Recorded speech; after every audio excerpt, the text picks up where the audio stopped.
পশ্চিমবঙ্গের এক কোণায় পড়ে থাকা সহজ সরল এক গ্রাম নপাড়া।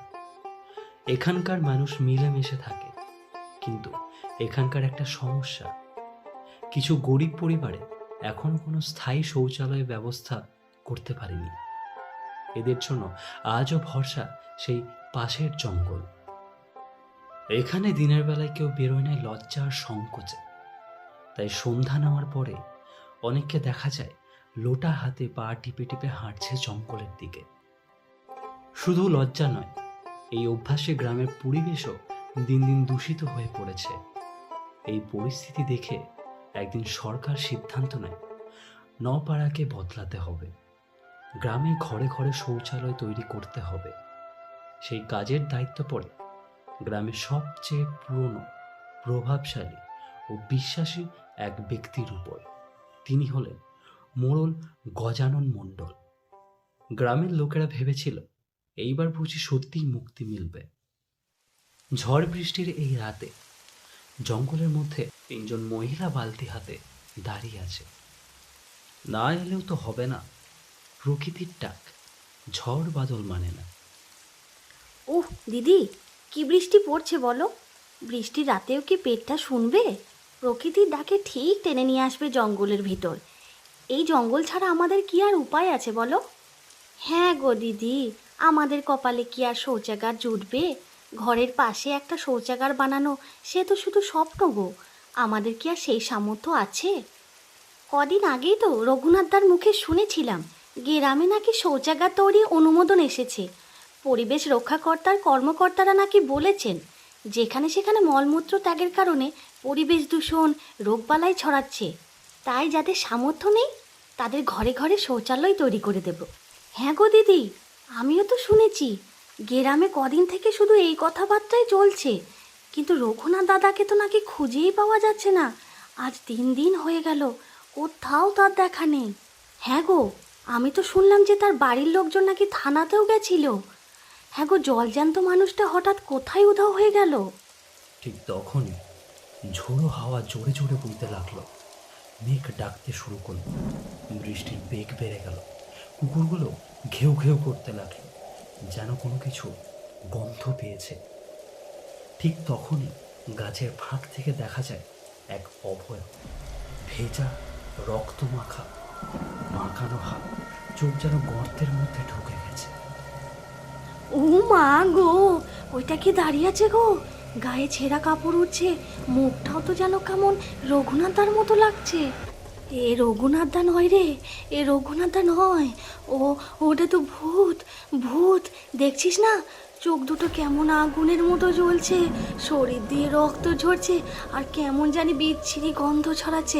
এ এ, না না না, এ মানুষ না, এ মানুষ না গো। পালাও পালাও দিদি, পালাও। কে আছো? ও গো, বাঁচাও বাঁচাও, এ ভূত ভূত ভূত, পালাও পালাও। তিনজন একসাথে বালতি ফেলে দৌড়াতে থাকে। তোমরা জানবে ওর মুখ দিয়ে হবে সত্যের উদ্ঘাটন। সেই রাতে অবয়বটা দেখে জয়া, ফুরু ও পিয়া ভয় পেয়ে পালায়। তারপর সেই জঙ্গলে কেউ আর যায় না। 3 দিন হয়ে গেছে, ঝিরিঝিরি বৃষ্টি পড়ছে। গ্রামের এক কোণে ছোট্ট একটা চায়ের দোকানে উনুনে ফুটছে চা, কেটলি থেকে ধোঁয়া উঠছে। দোকানে কয়েকজন বসে গল্প করছে, কেউ আবার চা খাচ্ছে। ঠিক তখন ছাতা মাথায় এগিয়ে আসে গ্রামের মোড়ল গজানন মণ্ডল। এক পা করে এসে বসলো চায়ের দোকানের সামনে। কই রে জগা, এক কাপ গরম গরম আদা চা দে দেখিনি। হ্যাঁ মোড়ল মশাই, এই নিন। আজ 2 দিন আপনার দোকানে দেখি না যে। আপনি তো দোকানে না আসা লোক নন। তা শরীর টরীর খারাপ করেছিল নাকি? ওরে গজা, না, শরীর টরীর খারাপ কিছু হয়নি। এই গ্রামের কাজের জন্যই দৌড়াদৌড়ি করছি। 2 দিন খুব ব্যস্ত ছিলাম রে, সেই কারণেই তোর দোকানে চা খেতে আসতে পারিনি। তুই তো জানিস দিনের মধ্যে তোর দোকানে একবার চা না খেলে আমার ঠিক চলে না। ওই ব্যস্ততার কারণে আসতে পারিনি আর কি। কি কাজ গো মোড়ল মশাই? গ্রামের কোনো উন্নতির কাজ নাকি গো? হ্যাঁ মোড়ল মশাই? হ্যাঁ রে হ্যাঁ, গ্রামের খুব গুরুত্বপূর্ণ কাজ হবে রে, যেটা এই গ্রামের জন্য খুবই প্রয়োজন। সেটা কি মোড়ল মশাই? শৌচাগার রে, শৌচাগার। এ গ্রামে তো অনেকেরই স্থায়ী শৌচাগার নেই, তো তারা পরিবেশ নষ্ট করছে, তাই ওপর থেকে শৌচাগার তৈরির অনুমোদন এসেছে রে। আপাতত একটা কাজ শুরু করব, প্রথমে একটা তৈরি হবে, তারপর প্রত্যেকের ঘরে ঘরে তৈরি হবে রে, কিন্তু কিছুদিন দেরি হবে। তাহলে তো খুবই ভালো মোড়ল মশাই। রাতে অন্ধকারে গ্রামের মেয়ে মানুষেরা নাকি ইদানিং ভয় পাচ্ছে জঙ্গলে, ভূত টুত নাকি দেখা যাচ্ছে। ভূত আবার কোথা থেকে এলো? ভূত টুত বলে কিছু নেই। আরে লোকজন গুজবে কান দেয় বেশি। যাই হোক, আজ উঠি রে, কাল আবার অনেক কাজ আছে। কথা শেষ করে গজানন মণ্ডল উঠে এক পা করে ছাতা মাথায় দিয়ে চলে যেতে লাগলেন গ্রামের ভিতরে। দোকানে বসে থাকা লোকজন আস্তে আস্তে চলে যেতে লাগলো। চারপাশে ঝিরি ঝিরি করে বৃষ্টি পড়ছে, আর দূর থেকে ভেসে আসছে শেয়ালের ডাক। রাত তখন গভীর, আনুমানিক 2টো বাজে। মোড়ল মশাই ঘরে শুয়ে ঘুমোচ্ছেন। হঠাৎ তার কানে ভেসে এলো অদ্ভুত কান্নার আওয়াজ। কেউ কেঁদে কেঁদে বলছে, আমাকে ছেড়ে দাও, ছেড়ে দাও আমাকে, মেরো না, আমাকে ছেড়ে দাও, মেরো না আমাকে। এমন আওয়াজ শুনে বেরিয়ে আসে। তিনি ধীরে ধীরে বাড়ির দরজা খোলে। এসে কিছু বুঝতে পারে না। এদিক ওদিক দেখার পর দেখল একটা দেহ। 1 পা 2 পা করে সেখানে এগিয়ে গিয়ে দেখলেন লাশটি পড়ে থাকার জায়গায় রক্তে ভেজা। লাশের চোখ দুটি উল্টে গেছে, গলা কাটা, মুখ বিকৃত। ধনু, ধনু, কে খুন করলো একে? কে? তিনি চিৎকার করে উঠলেও ভয়ে হাত পা থর থর করে কাঁপছে। মোড়ল মশাই আবার চিৎকার করে উঠলেন, কার এত বড় সাহস আমার বাড়িতে ঢুকে খুন করে দিয়ে চলে গেল? সবাই গেল কোথায়? এইদিকে আয়, সবাই আয়। মোড়লের চিৎকার শুনে 2জন লাঠিয়াল ছুটে আসে। মোড়ল তাদের আঙুল তুলে দেখিয়ে দিয়ে বলল, এই দেখ, দেখ এখানে ধনুর লাশ পড়ে আছে, দেখ কে এসেছে বাড়ির ভেতরে। কার এত বড় সাহস হলো? চতুর্দিক খুঁজে দেখ, পালিয়ে যেন যেতে না পারে। তারা চারিদিক এদিক ওদিক দেখে, কিন্তু কোথাও কিছু দেখতে পায় না, শুধু চারপাশে শ্বাসরুদ্ধ নীরবতা। তারা ফিরে এসে মোড়লকে জানাইছে বাড়ির আশেপাশে কেউ নেই। মোড়ল শুনে অবাক হয়ে লাঠিয়ালদের বললেন, তোরা দুজন গ্রামের লোকজনকে জানিয়ে দে, আগামীকাল রাস্তার চৌমাথায় সভা ডাকা হয়েছে। গ্রামের কার এত বড় সাহস আমার বাড়িতে ঢুকে আমার লোককে খুন করে? কালকে সভাতেই কথা হবে।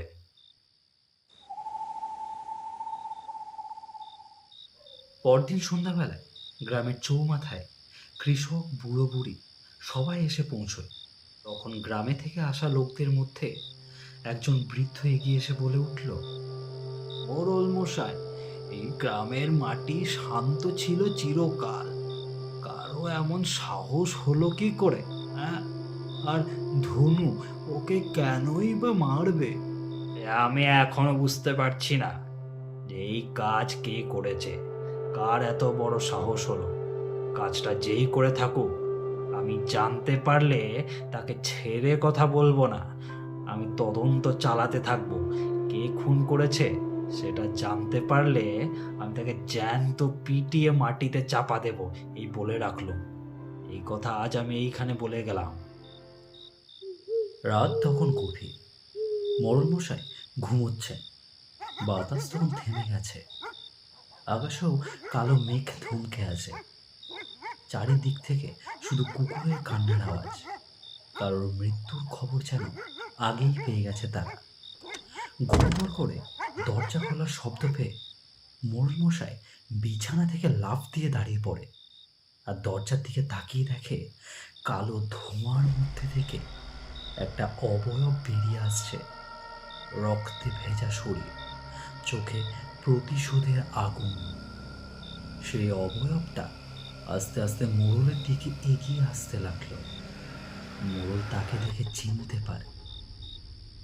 রঘুনাথ, তুই তুই এখানে কিভাবে এলি? তোকে তো আমি... তাহলে আমায় চিনতে পেরেছিস? সেই জঙ্গলে মাটির নিচে আমায় কিভাবে পুঁতে রেখেছিলিস? আর তোর চালাকে আমিই খুন করেছি। আজ তোর পালা। তুই তুই কিভাবে ফিরে এলি? তুই জানিস না, যারা অপঘাতে মৃত্যু হয় সে আবার ফিরে আসে। আর আমি এসেছি তোকে শেষ করে প্রতিশোধ নিতে। আজ আমার হাত থেকে তোকে কেউ বাঁচাতে পারবে না, কেউ পারবে না বাঁচাতে। মোড়ল মশাই এই কথা শুনে আগু পিছু না ভেবে দৌড়াতে দৌড়াতে বললেন, বাঁচাও, বাঁচাও, রঘু আমায় মেরে ফেললো, বাঁচাও। মোড়ল গজানোর মতো নিজেকে বাঁচানোর জন্য ছুটে চলেছে। চারপাশ অন্ধকার, নিস্তব্ধ, শুধু শেয়ালগুলো একসাথে ডেকে উঠেছে, যেন তারা আগাম বিপদের সংকেত দিচ্ছে। মোড়লের চিৎকার শুনে গ্রামবাসীরা বেরিয়ে আসে। মোড়ল মশাই হাঁপাতে হাঁপাতে দাঁড়িয়ে যায়। আমাকে বাঁচাও, বাঁচাও আমাকে, রঘু আমায় মেরে ফেলবে। আমি রঘু না, আমাকে চিনতে পেরেছো তোমরা? এই মোড়ল আমাকে গুম করে দিয়েছিল তার পাপ ঢাকার জন্য। তারা সবাই তাকিয়ে দেখে রক্ত মাখা শরীর, চোখ ভিতরে ঢুকে গেছে, আর তার পুরো শরীর হাওয়ায় ভেসে আসছে মোড়ল গজানন মণ্ডলের দিকে। সবাই বড় বড় চোখ করে তাকিয়ে আছে। রঘুনাথের কথা শুনে সবাই অবাক, সবাই হতবাক হয়ে রঘুনাথের দিকে তাকিয়ে আছে। আকাশটা তখনও ঘুরঘুর করে ডেকে উঠল। সবাই কি হয়েছে জানতে চাইল। তোমরা শুনতে চাও এই শয়তানটা আমার সঙ্গে কি করেছে, আর গোপনে গোপনে এই গ্রামটাকে কিভাবে ঠকাচ্ছে? তাহলে শোনো। রাত তখন 8টা বাজে। মুষলধারে বৃষ্টি পড়ছে। ঝড়ে গাছগুলো দুমড়ে মুচড়ে যাচ্ছে। ঘন ঘন বিদ্যুৎ চমকাচ্ছে আর গুড়গুড় করে মেঘ ডাকছে। এই ঝড় বৃষ্টির রাতে রঘুনাথ এসেছে মোড়লের বাড়িতে, তার সঙ্গে কিছু জরুরি কথা বলতে। মোড়লের পাশে তার 2 চেলা, ধনু আর মনু, লাঠি হাতে দাঁড়িয়ে। মোড়ল মশাই, আমি আপনার সব কথা জেনে গেছি। আপনি গ্রামের শৌচালয়ের টাকা মেরে দিচ্ছেন, এটা একদমই ঠিক করছেন না। কিন্তু গ্রামের লোকজন জানার আগে আমি বলছি আপনাকে, আপনি গ্রামের সব কটা শৌচালয় তৈরি করে দেবেন। তুই কি জেনে গেছিস? কিসের শৌচাগারের টাকা মেরে দেওয়ার কথা বলছিস? মোড়ল গজানন মণ্ডলের মুখে হালকা হাসি থাকলেও তার চোখের আড়ালে ছিল শয়তান। তিনি জানতেন রঘুনাথ ঠিক বলছে, কিন্তু এমন ভাব দেখাচ্ছেন যেন তিনি কিছুই জানেন না। এ সবই যেন রঘুনাথের বানানো গল্প, একেবারে সবই মিথ্যে বলছে রঘুনাথ। আমি যখন গ্রামবাসীদের তার গোপন কথা জানিয়ে দিতে চাই, তখন এই মোড়ল তার 2 চালাকে বলে আমাকে শেষ করে দিতে। তাদের হাতের লাঠি দিয়ে আমার মাথায় বাড়ি মারে, আমি সেখানেই লুটিয়ে পড়ে যাই। তারা মনে করে আমি মরে গেছি, কিন্তু তখনও আমি মরিনি। তারা সেখানেই থেমে থাকেনি। আমার লাশ গুম করে দেওয়ার জন্য তারা মাটি খুঁড়ে বাড়ির উঠোনের পাশে আমায় পুঁতে দেয়। আমি সেখানে শ্বাসরুদ্ধ হয়ে মারা যাই। আর এখন আমি ফিরে এসেছি এই মোড়লকে শেষ করতে। চালাকেও আমি শেষ করেছি, এবার তোর পালা। মোড়ল তখন থরথর করে কাঁপছে। সে বুঝতে পারে মৃত্যু তার বেশি দূর নেই, তার অতি নিকটে চলে এসেছে। মোড়ল তার ভুল স্বীকার করে রঘুনাথের কাছে হাত জোর করে বলল, না রঘু না, দেখ, আমায় মারিস না। আমি এই গ্রামবাসীর সামনে কথা দিচ্ছি, আমি তাদের অনুমোদের টাকা ফিরিয়ে দেব, তাদের শৌচাগার তৈরি করে দেব, প্রত্যেকটা ঘরে ঘরে শৌচাগার তৈরি হবে। আমি সব টাকা ফিরিয়ে দেব। আমাকে দয়া করে ছেড়ে দে, আমায় মারিস না, আমাকে আর একটা সুযোগ দে। গ্রামের লোকজন মোড়লকে খুবই বিশ্বাস করতেন এবং ভরসাও করতেন, কিন্তু এই কথা জানার পর তারা তাকে তিরস্কার করতে শুরু করলেন। অনেকেই বললেন তাকে আর বিশ্বাস করা যাবে না, আবার অনেকেই বলছেন তাকে আর একটা সুযোগ দেওয়া উচিত, আর তাদের গ্রামের শৌচাগারের খুবই প্রয়োজন। মোড়ল যদি বেঁচে থাকে তাদের শৌচাগার তৈরি করে দেবে, তাহলে তাকে ক্ষমা করে দেওয়াটাই উচিত। ঠিক আছে, তুই যেহেতু তোর ভুল বুঝতে পেরেছিস, তোকে আমি শেষবার মতো ক্ষমা করলাম, কিন্তু গ্রামের প্রতিটি ঘরে যেন শৌচালয় তৈরি হয়, নইলে কিন্তু আমি আবার ফিরে আসব, মনে রাখিস। এই কথা বলে রঘুনাথের ভূত হাওয়ায় আস্তে আস্তে মিলিয়ে যায়। সেই রাতে রঘুনাথের আত্মা প্রতিশোধ নেয়নি, তিনি বিচার করেছেন। মোড়লের অন্যায়ের পর্দা সবার সামনে ফাঁস হলেও শেষমেশ তিনি তাকে আর একটা সুযোগ দিলেন, শুধরে নেওয়ার, ভালো কিছু করে যাওয়ার। অনেকেই বলে প্রতিশোধে শান্তি মেলে, কিন্তু রঘুনাথ দেখিয়ে দিল ক্ষমাই পারে একটা মানুষকে বদলে দিতে। সেদিনের পর থেকে গ্রামের আর কেউ লোটা বা বালতি হাতে জঙ্গলের দিকে হাঁটেনি। ঘরে ঘরে তৈরি হয়েছে শৌচাগার।